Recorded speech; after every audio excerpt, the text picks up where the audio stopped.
Greetings everyone. It's the 12th of September 2024. We're here with your news headlines from Zimbabwe. We start with the leading story from the Hawks newspaper. Military stumbling block to Mnangagwa maneuver. The army is clear on this issue. Very, very clear.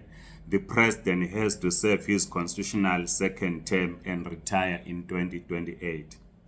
The army is clear on this issue, very clear. The president has to serve his constitutional second term and retire in 2028. Let's not forget that he was not supposed to run for a second term in the first place from the military perspective. Although publicly he seems to be in agreement that he will retire in 2028. In political cycles, he is speaking a different language and giving different signals. Constantly encouraging his core supporters to push for constitutional amendment for him to stay on until 2030. That has not taken us in the security forces beyond a few individuals who agree with that for self-interest. Even among the public, it is not a popular proposal. As President Mnangagwa begs to extend his term of office beyond his 2028 second term constitutional limit, despite his verbal and the ironic public deniers claiming to be a constitutionalist, the stumbling block is the military, the traditional political power broker in Zimbabwean politics. We have recorded a separate video on this one where we said when President Mnangagwa was in China, where he spoke of him stepping down in 2028, we said he is simply playing a political games. It is not possible that is going to do so. We will record a separate video looking into this issue of Mnangagwa wanting a third term and ask this question or clarify the benefits of a third term. We proceed with the news headlines. Parliament slams Mnangagwa's unyielding fuel in transit duty. The Parliamentary Committee on Budget has criticized the Finance Minister Mnangagwa for enacting a tax payment for fuel in transit, arguing the measure's disadvantages outweigh the benefits. In his mid-term budget review, the Treasury Chief imposed tax payments on fuel imported under removal in transit, saying the funds would be reimbursed at the port of exit in a desperate bid to deal with the transit fraud, where goods that are declared as transit consignment are offloaded in Zimbabwe. Next news headline, US dollar shortages on official market crippling zinc accessibility. Zinc is the Zimbabwean currency. Confederation of Zimbabwe Industries, CZI, says the US dollar shortages on the official market risk undermining the zinc currency on the back of calls for deeper reforms to salvage the struggling local unity. The analysis comes on the back of spiraling parallel market exchange rates, which are now hovering above $1 to 22 zinc.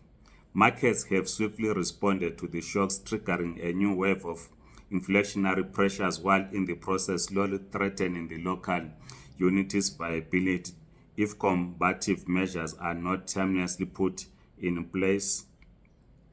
Next news headline, Transport Ministry exceeds 2024 budgetary allocation by 245%, needs more resources for infrastructure development projects. Transport Ministry surpassed its 2024 national budget allocation by 245% within 6 months, and there is an urgent need of more resources to sustain operations till year end. A report by the Budget and Finance Parliament Committee has revealed. The ministry received 4.2 billion zinc, which was dispersed by the Treasury during the first 6 months of the year towards transport infrastructure projects. Major projects that were completed or are still in progress by the ministry include the Harare-Bedbridge Highway upgrade, which is said to be complete, and the Harare-Chirundu Highway, where work resumed this week. We continue with the headline next. Police investigating cases of assault in social media videos. The Zimbabwe Republic Police, ZRPing, says it is investigating various cases of assault emanating from social media videos. Cops said as much as they announced the arrest of 3 Nyanga women who were seen assaulting a woman for dating one of their husbands. The actions were recorded and went viral on social media. Next, the news headline, Ndep called nothing to do with us, says Vic Falls Stock Exchange. The Victoria Falls Stock Exchange has released a press statement distancing itself from the Ndep coin. The communique signed by CEO Justin Bongoni says, I quote, "It has come to our attention that some individuals using social media handles Ndep coin and Ndep_com on the following social media platforms: LinkedIn, X, formerly Twitter, Facebook, TikTok, and Instagram, are advertising a cryptocurrency called Ndep coin and falsely creating an impression that it is listed or affiliated with the Victoria Falls Stock Exchange.